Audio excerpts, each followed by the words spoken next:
자, 와이라노 5종목을 함께 확인을 해봤습니다. 자, 오늘 12장이 전반적으로 상승세를 나타내고 있고 상승하는 종목들이 좀 많기는 합니다. 그중에서도 오늘 조금 약세를 보이는 종목들이었는데 또 근데 상승으로 전환하는 종목들도 좀 있네요. 어떤 것부터 좀 볼까요? 일단 먼저 말씀을 좀 드릴 종목이 이현제약을 좀 말씀드릴 거거든요. 네, 이현제약이 지금 플러스 전환했어요. 네. 근데 제가 봤을 때는 1% 마이너스였거든요. 네. 근데 이게 플러스 전환된 게 좋은 일이라고 좀 생각을 하겠습니다. 그냥 네네. 좋은 일을 하고. 그리고 요즘 시장에서 조금 하락한 종목들이 많은데 하락한 종목들 중에서 이렇게 올라갈 만큼 고르는 게 쉽지가 않으니까 네. 그거 좀 양해 좀 부탁을 드릴게요. 네. 자, 일단은 이현제약 뭐 때문에 준비하셨는지는 시청자분들께 잘 아실 것 같아요. 최근에 이제 중국에서 방역 완화를 하게 되면서 코로나 환자 늘어나게 되고 그러다 보니까 이제 뭐 항생제라든지 해열제, 뭐 감기약 수요가 거의 폭증을 하고 있죠. 네. 그러다 보니까 품귀 현상이 나타나고 있다는 얘기가 있는데 이게 도미노 현상이 좀 나타나는 것 같아요. 그러니까 무슨 얘기냐면은 감기약이라든지 뭐 해열제 같은 완제품에서 이제 이쪽이 먼저 테마가 가니까 그 바톤을 이어받아 가지고 이제 국제약품 같은 또 경보제약 같은 이런 또 원료의약품, 그러니까 감기약을 만드는 원료를 만드는 회사들 주가가 또 가거든요. 근데 그 바톤을 이제 또 누가 이어받을까라는 고민을 좀 했어요. 일단은 뭐 경보제약에 이런 종목들 많이 이미 노출된 상황이다 보니까 그렇다면 뭐 바이오가 좀 더 움직여주게 된다라면은 다음 타자 누가 될까 좀 생각해 보니까 면역 관련된 제품을 만들거나 아니면 건기식 회사를 이제는 봐야 되지 않을까? 라는 그런 생각이 들더라고요. 그러다 보니까 이현제약이라는 회사가 보였었고, 그리고 이제 뭐 건기식 같은 경우 이제 콜마 BNH 이런 회사도 좀 보시면 좋을 것 같거든요. 일단 이현제약 같은 경우는 면역 증강제 시스템을 뭐 CI09라는 플랫폼을 완성을 해가지고 이걸 현재 이 플랫폼을 통해서 지금 여러 가지 뭐 임상 같은 것들을 이제 진행하려고 지금 추진 중인데 어쨌든 중요한 건 면역 증강제 관련된 플랫폼. 최근에 그 코로나 이후에 많이 유명해진 얘기가 mRNA 플랫폼이라는 얘기가 상당히 많이 나오지 않습니까? 그러다 보니까 아마 그런 주류에 따라서 이 면역 증강제 같은 경우도 플랫폼 기술을 좀 만든 것 같아요. 그러다 보니까 이제 이현제약뿐만 아니라 여러 가지 종목들이 있는데 그 중에서 이현제약의 차트가 좀 제일 괜찮은 것 같아서 일단 선택을 좀 했었습니다. 네. 그래서 어쨌든 이현제약을 말씀드린 이유는 서두에 말씀드렸듯이 완제품, 원료의약품 이제 다음 타수는 또 면역 관련된 종목이지 않을까라는 판단에 준비를 했고요. 그래서 일단 이현제약을 말씀드리고 싶고 이제 여기다 플러스 알파 해가지고 1+1 해가지고 이 콜마 BNH 좀 같이 보셨으면 좋겠습니다. 일단은 건기식 관련돼 가지고 면역 관련된 제품을 만들고 있는데 아마 소위 말하는 이 애텀이라는 회사를 아시는 분들은 네네, 아마 알죠, 해모임이라는 상품을 아마 알고 계실 거예요. 근데 저도 그 제품을 먹었다가 최근에 다시 구매를 할 예정인데 그게 면역 관련돼서 도움이 좀 많이 되는 것 같아요. 그래가지고 다시 좀 구매를 할 생각인데 어쨌든 이런 것들을 말씀드린 것들은 일단 면역 관련돼서 그러니까 약이라든지 어떤 백신에 의존하는 것보다는 이 몸 스스로 어떤 면역 체계를 조금 더 업그레이드 시켜가지고 스스로 방어하는 게 제가 볼 때는 제일 좋다라고 생각을 합니다. 그러다 네. 보니까 뭐 해모임을 사드시라는 게 아니라 면역 관련돼서 건기식 같은 경우는 하나 정도는 좀 챙겨 드셨으면 좋겠다라는 말씀을 드리고 싶어서 네. 언급을 드렸다 생각하시면 될 것 같아요. 자, 그래서 마지막으로 차트 좀 보겠습니다. 요거는 당연히 매수 관점입니다. 매수 관점인데 일단 지금 현재 23,050원 정도 가격이 형성이 되게 되면서 보합권 정도 흐름이 지금 연출이 되고 있는데 0.2% 정도 현재 상승으로 전환됐네요. 그래서 22,500원 이하 정도 가격을 생각을 했습니다. 오늘 약간 약박권 1% 하락 정도 좀 머물다 보니까 22,500원 정도 생각을 했는데 뭐 오늘 아래꼬리가 달렸기 때문에 내일 쪽 같은 경우도 아마 아래꼬리가 달릴 가능성이 있기 때문에 뭐 조금 욕심내봐도 되지 않을까라는 말씀 드려보고 싶고요. 네. 손절가 같은 경우는 이제 22,000원, 목표가 같은 경우는 25,000원 정도 제시를 하도록 하겠습니다. 네, 알겠습니다.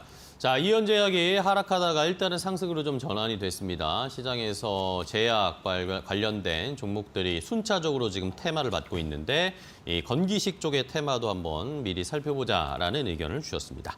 자, 두 번째 와이라노 종목으로 바로 이어가 보도록 하겠습니다.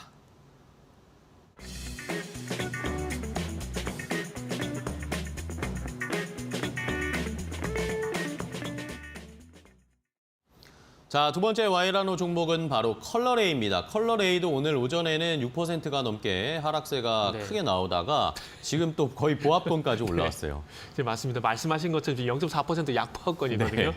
아래꼬리를 쭉 달고 이제 뭐 시가 기준으로 양봉으로 전환된 모습인데 이 컬러레이를 선택한 것은 뭐 첫 번째 이현제약과 같은 맥락이라고 보시면 될 것 같아요. 네네. 지금 중국 쪽에 어쨌든 한은행 해제라든지 그 노선 확대라든지 이런 부분들 때문에 최근 아시겠지만 중국 소비주가 강세를 보였었거든요. 네. 그런데 중국에서 방역을 완화를 하게 되면서 이 중국 방역 완화를 하게 되면서 코로나가 또 퍼지게 되고 요 이유 때문에 중국 소비주들이 전반적으로 좀 주춤하는 모습들이 나오고 있거든요. 그런데 저는 걱정할 필요가 없다라고 좀 말씀을 드리고 싶은 것들이 이 어쨌든 단기적으로는 이연제약 같은 제품들 좀 종목들을 봐야 되겠지만 결국에는 다시 중국 소비주를 봐야 된다고 생각하거든요. 왜냐하면 우리가 이 중국의 지금 사태를 우리 이미 겪었어요. 그렇죠. 유럽이라든지 미국 같은 경우는 우리보다 더 빨리 겪었었고 우리나라 같은 경우도 7월 달에 방역 해제하게 되면서 그때 당시에 뭐 대원제약 이런 종목들이 갔던 이유가 또 감기약 품귀 현상. 그러니까 방역 완화를 하게 되면서 코로나 환자가 그때 또 늘어났었거든요. 그래서 그런 부분 때문에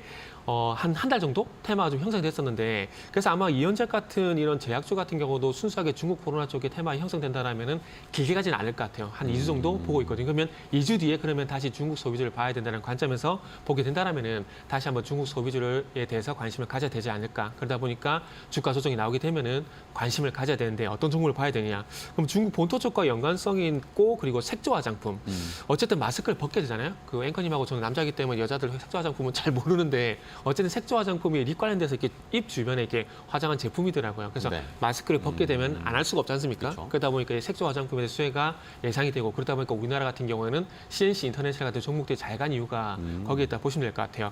그리고 이제 컬러레이가 최근에 중국의 항저우 야양곽이라는 회사와 그 합작 계약을 체결했는데 이 회사가 중국 색조 화장품 회사입니다. 그렇기 네. 때문에 이쪽이 어쨌든 계약을 체결하게 되고 이제 중국 같은 경우도 노마스크를 만약에 진행을 하게 된다라면은 아마 이 중국 항저우 야양과기 같은 회사들이 어떤 제품이 많이 팔리게 되면은 거기에 대한 수혜가 또 컬러레이 같은 종목들이 되지 않을까 하는 판단에 여러 가지 많은 화장품 관련 종목들이 있지만은 그 중에서도 중국 색조 화장품에 좀 포커스를 맞춰 보니까 또 컬러레이한 종목을 말씀드릴 수 있을 것 같습니다. 그래서 이것도 당연히 매수 관점입니다. 매수 관점이고 지금 현재 주가는 1,195원 정도 현재 형성이 되고 있는데 일단 어쨌든 5일선 아래 구간에 주가가 놓여 있기 때문에 1,150원에 좀 욕심내 보겠습니다. 1,150원에 이하에서 매수를 한번 해보시고요. 손절가 같은 경우는 일단 1,100원 정도 제시를 하도록 하겠습니다. 목표가는 1,500원 이렇게 기억을 해보시면 좋을 것 같습니다. 네, 알겠습니다. 자, 중국이 오프닝되고 또 이 한한령이 해제가 되는 것들을 통해서 수혜를 얻을 수 있는 종목들을 차례차례 생각을 해봐야 되는데 뭐 미국이나 영국이 오픈됐을 때 우리나라가 또 작년에 오픈했을 때 이 기억을 한번 잘 더듬어 보도록 하겠습니다. 그런 의미에서 컬러레이 한번 유심히 살펴보시고요. 가격 전략까지 잘 체크해 두시기 바랍니다.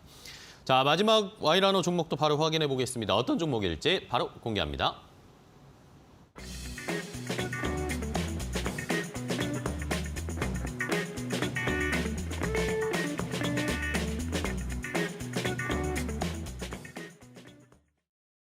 자, 마지막 와이라노 종목은 바로 현대두산 인프라코어입니다. 현대두산 인프라코어도 그렇고 현대건설기계도 그랬고 잘 가다가 잠시 좀 주춤거리는 모습이었는데 다시 갈 수 있을까요?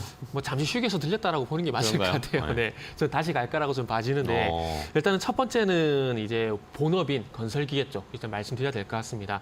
현대가 아시겠지만은 두산 인프라코어를 인수를 하게 되면서 사명이 좀 바뀌었는데 중동이라든지 라틴 아메리카 쪽으로 건설 중장비 판매량이 증가를 하고 있습니다. 중동 쪽은 아시겠지만은 네옴시티 이런 것들이 있기 때문에 요 얘기는 좀 제외를 좀 하도록 하겠습니다. 그리고 라틴 아메리카는 무슨 일인가? 정말 무슨 일이고 그러게요. 이런 생각을 할 것 같은데 최근에 리튬이라든지 니켈이 이슈가 되고 있잖아요. 네, 그렇죠. 근데 지금 라틴 아메리카 쪽에 볼리비아라든지 그리고 뭐 아르헨티나, 칠레 쪽 같은 경우에 여기서 리튬을 채굴 하거든요. 그러다 보니까 그 리튬 채굴하기 어떤 건설 중장비 수요가 그래서 증가를 하고 있습니다. 그래서 라틴 아메리카 쪽으로도 이제 건설 중장비 판매량인지 수요가 증가를 하고 있는 수혜를 일단 현대, 두산 인프라코어도 보고 있다라 보시면 될 것 같아요. 그래서 어쨌든 정말 다행인 건 우리가 항상 건설기계 이야기 되면은 많은 애널리스트 분도 그렇지만은 중국 얘기를 많이 했었거든요. 그쵸. 왜냐하면은 항상 중국의 어떤 정권이 바뀐다든지 세가 들어오게 되면은 뭐 인프라 투자 얘기가 나오게 되면서 건설기계 수요 증가 그러면서 중국계 수요가 증가할 것이다. 그러면서 건설기에 얘기를 많이 했었는데 이제는 중국이 제한된 것이 아니라 뭐 중동 쪽도 얘기를 하게 되고 라틴 아메리카도 얘기하게 되면서 매출 차가 다변화가 되고 있다는 것들은 정말 좋은 요인이다라는 말씀 드려보고 싶고요. 네네네. 그리고 방금 말씀드렸던 중국 같은 경우에도 굴착기 판매량이 2021년 3월 달 이후 그러니까 20개월 만에 또 이제 증가로 반전이 됐다라고 합니다. 이제 코로나 이제 방역 완화를 하게 되고 그로 인해서 때 경제가 많이 위축이 됐을 건데 이 경제를 활성화시키기 위해서는 이제 가시적으로 빨리 이제 효과를 내주는 게 인프라 투자거든요. 그럼 결국 아마 그런 요인들 때문에 제가 봤을 때는 이 굴착기 판매량이 또 증가로 전환된 것이 아닌가라고 좀 볼 수가 있을 것 같습니다. 그래서 어쨌든 중국, 중동, 라틴 아메리카 이런 여러 가지 요인들로 인해서 좋은 일들이 많기 때문에 건설기계 쪽도 괜찮을 것 같고요. 네. 그리고 현대투자인프라코어는 좀 이런 얘기하면 좀 생소하실 것 같은데 엔진, 그러니까 K2 전차, 탱크 엔진을 이 회사가 또 만들어요. 원래는 두산인프라코어, 두산이수였거든요. 이게 원래 그 우리나라 같은 경우도 K2 전차수 260대 정도가 실전 배치가 되기로 예정이 돼 있었습니다. 근데 1차 산업인 100대 같은 경우에는 독일 엔진이 들어갔어요. 독일 엔진이 들어갔는데 2차, 3차 산업인 160대 같은 경우에는 이제 한국, 이제 두산에 그 두산 DV27K 엔진이라는 게 들어갈 예정이었습니다. 들어간데 중요한 건 260대 실전 배치하고 나면 더 이상 엔진을 만들 수가 없잖아요. 그 전차 소유가 없으니까. 근데 정말 다행히도 이제 또 K 방산 열풍이 불게 되면서 네. 폴란드 쪽으로 이제 K2 전차를 수출하게 됐어요. 그래서 K2 전차 같은 경우에 이제 폴란드 같은 경우에 이제 980대 정도 이제 수입할 예정이거든요. 네. 그래서 국내보다 한 4배 정도 많은 수출할 수 있는 그런 기회가 열렸기 때문에 아마 이런 것들도 이제 현대 두산 인프라코어의 어떤 수혜가 되지 않을까라는 네. 관점에서 보시면 될 것 같습니다. 마지막으로 차트 좀 보면서 말씀을 드리면 요거는 뭐 하락이라기보다는 뭐 조정시 매수 관점이라 말씀드릴게요. 오늘 2.5% 정도 하락을 하고 있는데 매수가는 8,300원에서 8,600원 정도 말씀 좀 드려보고 싶고요. 그리고 손절가 같은 경우에는 이제 8,000원, 목표가는 깔끔하게 10,000원 말씀드리도록 하겠습니다. 네, 알겠습니다.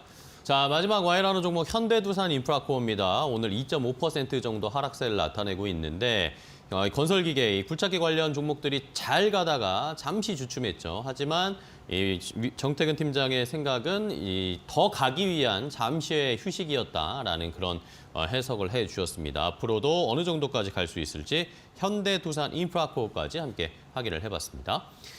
자, 오늘 와이라노 종목 대응책을 한번 알아봤습니다. 오늘 정태근 팀장과 함께 했는데요. 오늘 또 좋은 전략 소개해 주셔서 감사하고요. 팀장님, 다음 시간에 또 뵙겠습니다. 네, 다음 주에 뵙겠습니다. 고맙습니다.